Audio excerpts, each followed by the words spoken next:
लाखो भाविक दररोज स्वामी सेवा करत असतात.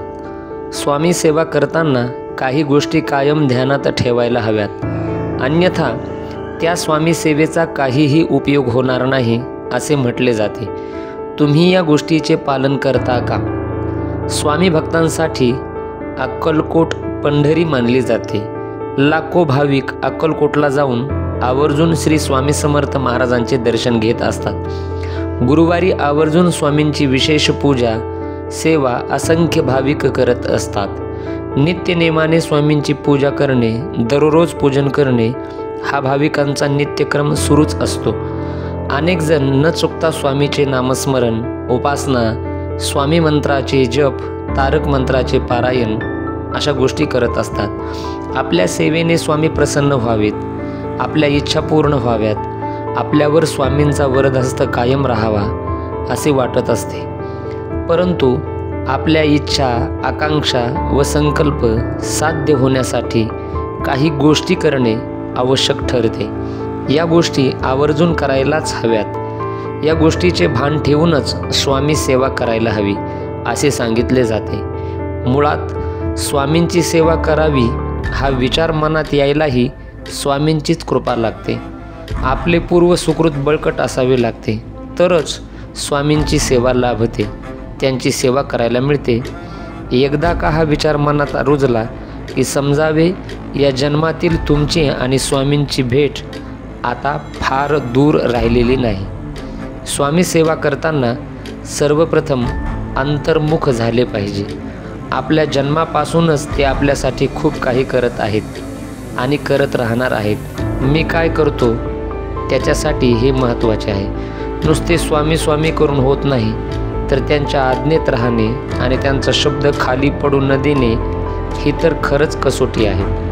कुणाचीही ओंजळ रीती राहणार नाही. इतके भरभरून सुख समृद्धी आपल्या ओंजळीत स्वामी घालणार आहेतच, परंतु त्यासाठी आपण पात्र व्हायला हवे.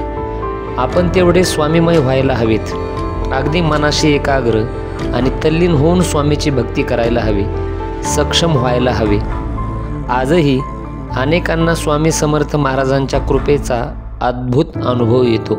भिवू नकोस, मी तुझ्या पाठीशी आहे, हे स्वामींचे कालातीत अभय वचन असून अशक्यही शक्य करतील स्वामी ही भाविकांची अतूट अशी श्रद्धा आहे. इच्छित मनोकामना पूर्ण होण्यासाठी कशा प्रकारे स्वामींची सेवा, पूजा, भक्ती करावी, कोणत्या गोष्टी लक्षात ठेवाव्यात त्या आपण जाणून घेऊया. पुढे जाण्याआधी माझी तुम्हाला नम्र विनंती आहे की तुम्ही जर चॅनलवर नवीन असाल तर चॅनलला सबस्क्राईब करा आणि बेल आयकॉन देखील प्रेस करा. कमेंट बॉक्समध्ये जय श्री स्वामी समर्थ लिहायला मात्र विसरू नका. नक्की स्वामी आपल्यावरती कृपा करतील. तुमच्या सेवेने स्वामी प्रसन्न व्हावे असे वाटत आहे, तुमच्यावरही स्वामींची कृपा व्हावी असं वाटत आहे, तर स्वामींनी मार्ग दाखवावा, स्वामींनी आपल्या इच्छा पूर्ण कराव्यात आणि स्वामींनी त्यांचा वरदहस्त सदैव आपल्या पाठीशी ठेवावा असं आपल्याला सदैव वाटत राहतात. परंतु आपल्याला त्यासाठी काय करायला पाहिजे हे समजत नाही. तर नंबर 1, स्वामी सेवा करताना तुम्हाला तुमच्या वाईट सवयी सोडायला हव्यात. त्यातील सर्वात महत्त्वाची गोष्ट म्हणजे खोटे बोलणे किंवा एखाद्याची फसवणूक करणे.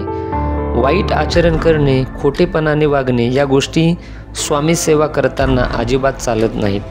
अशा लोकांवर स्वामी कधीच कृपा करत नाहीत. असे म्हटले जाते, स्वामींना स्वच्छ निर्मळ मनाची माणसे आवडतात, जी मुळीच गर्विष्ठ नाहीत, ज्यांना स्वतःबद्दल कसलाही अभिमान नाही. मी स्वामींचा आहे आणि स्वामी माझे आहेत असा विचार जेव्हा मनात येतो तेव्हा स्वामी देखील आपल्याला स्वीकारतात. देवाला मानावे आणि त्याला आवडेल तेच करावे हेच परमार्थाचे सार आहे. देह केव्हा जाईल याचा नियम नाही, म्हणून वृद्धापकाळी नामस्मरण करू असे म्हणू नये. भगवंताचा विसर हेच मोठे पाप. शुद्ध भावनेशिवाय सर्व व्यर्थ.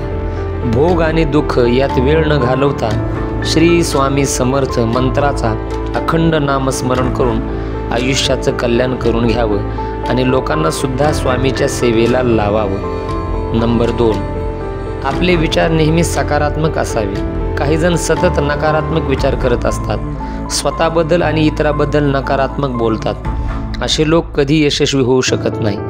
असे म्हटले जाते, या लोकांवर स्वामी कृपा करत नाहीत. ज्यांना स्वतःवर विश्वास नाही त्यांच्या पाठीशी देव पण उभा राहत नाही. स्वामी सेवा करताना आपल्या मुखी नेहमी चांगले शब्द असावे, चांगले तेच बोलावे, सकारात्मक विचार ठेवायला हवेत.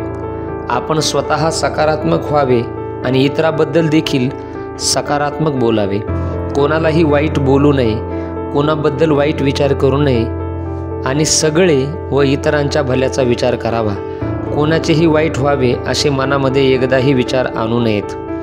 नंबर 2, स्वामी सेवा करताना शिस्तबद्धता असायला हवी. सकाळी लवकर उठून स्नान झाल्यानंतर देवपूजा करावी, आपले नित्यकर्म करावे. कोणतीही गोष्ट करताना ती शिस्तीत असावी. एकदा संकल्प घेतला की तो प्रामाणिकपणे अखंड सुरू ठेवावा. वेळेचे पालन अशा वेळी काटेकोरपणे करावे.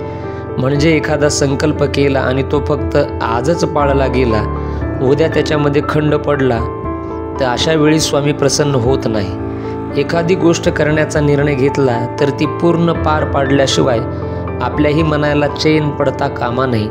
जर काही कारणास्तव सेवेमध्ये खंड पडला तरी स्वामींची क्षमा मागून आपण ती सेवा पुन्हा चालू करावी. आणि स्वामींना आपल्याबद्दल सगळं काही माहीत असतं. स्वामी आपल्याला समजून घेतात. त्यामुळे जर सेवा करताना खंड पडला किंवा सेवा आपल्याकडून चुकली काही कारणास्तव तर त्याच्यामध्ये काही बाधा उत्पन्न झाल्या तर स्वामी समजून घेतात. परंतु जाणून बुजून की मला स्वामी सेवेचा कंटाळा आला आहे आणि स्वामीवर विश्वास न ठेवता जर काही सेवा बंद केल्या तर मात्र स्वामी कधीच त्यांची कृपा आपल्यावर करत नाहीत. स्वामी आपल्याला साथ देत नाहीत. त्यामुळे स्वामी सेवा करताना शिस्तबद्ध असावी. कोणतेही कार्य करताना त्यामध्ये शिस्त असेल तर आपल्याला त्याची प्रचिती नक्कीच मिळते.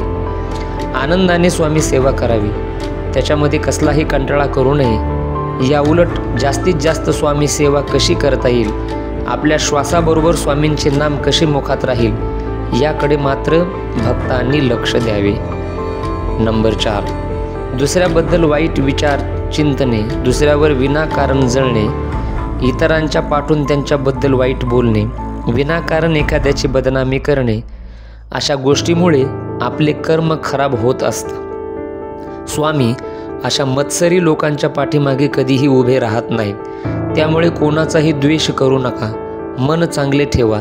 स्वामी सदैव साथ देतील. स्वामी म्हणतात, नेहमीच इतराबद्दल चांगला विचार करावा, दुसऱ्याचे वाईट व्हावे आपल्या मनात सुद्धा येऊ नये. आपले मन नेहमी सकारात्मक विचाराकडे ठेवावे. आपल्या मनामध्ये स्वतःबद्दल आणि इतराबद्दल चांगलेच विचार यावेत, तर आपले मन हे निर्मळ होते आणि स्वामी देखील आपल्यावर प्रसन्न होतात. नंबर 5, स्वामींवर विश्वास असला की अशक्यही शक्य होते. नशिबात नसलेल्या गोष्टी मिळतात असे म्हटले जाते. स्वामींविषयी तर तारक मंत्रातही हेच सांगितले आहे की अशक्यही शक्य करतील स्वामी. मात्र हा चमत्कार किंवा अशक्य गोष्टी एका दिवसात शक्य होत नाहीत. त्यासाठी स्वामींवर कायम विश्वास ठेवायला हवा. स्वामी सेवा करताना पूर्ण समर्पण आणि विश्वास ठेवा. स्वामी तुमच्या विश्वासाला तडा जाऊ देणार नाहीत असे सांगितले जाते. नंबर 6, स्वामी आपल्यावर कधी कृपा करतील हेही कोणी सांगू शकत नाही. परंतु जेव्हा कृपा होते, शुभाशीर्वाद मिळतात, स्वामींचे अनुभव येतात, तेव्हा जीवन अगदी धन्य झाल्यासारखे वाटते. नंबर 7, स्वामी कृपा प्राप्त होण्यासाठी आपण आपली योग्यता वाढवली पाहिजे. स्वामी नक्कीच शुभ करतील अशी अटळ श्रद्धा कायम ठेवा. स्वामींवरील निष्ठा आणि श्रद्धा कधीही कमी होऊ देऊ नका. नंबर 8, स्वामींवर विश्वास ठेवून सतत नामस्मरण, स्वामी सेवा करत राहा. गरिबाला मदत करणे, मोठ्यांचा मान राखणे, सेवा करणे, लहानग्यांना समजावून घेणे, रागावर नियंत्रण ठेवणे आणि महत्त्वपूर्ण सर्वांशी मैत्रीपूर्ण संबंध ठेवणे आणि मुख्य म्हणजे माणुसकी जपणे, या गोष्टी जे लोक करतात ते स्वामीच्या कृपेस पात्र होतात असे म्हटले जाते. नंबर 9, कोणी कसेही वागले तरी आपण प्रामाणिकपणे वागत असू तर आपल्या कृतीवर स्वामी लक्ष ठेवून आहेत. आपले कार्य त्यांना समर्पित करावे. स्वामी निश्चितच मदत करतील आणि अशक्यही शक्य करतील असा दृढ विश्वास मनामध्ये कायम ठेवावा. नंबर 10, मूल होऊन स्वामी महाराजांजवळ जावे. भक्तिमार्ग हा प्रेमाचा मार्ग आहे. प्रपंचाकडे प्रेम भगवंताकडे वळवले की भक्ती करता येते. सुखदुःख परिस्थितीवर नसते, तर ते आपल्या मनस्थितीवर अवलंबून असते. अंतरंग ओळखायला स्वतःपासून सुरुवात करावी. भक्ती म्हणजे स्वामी महाराजांविषयी अत्यंत प्रेम.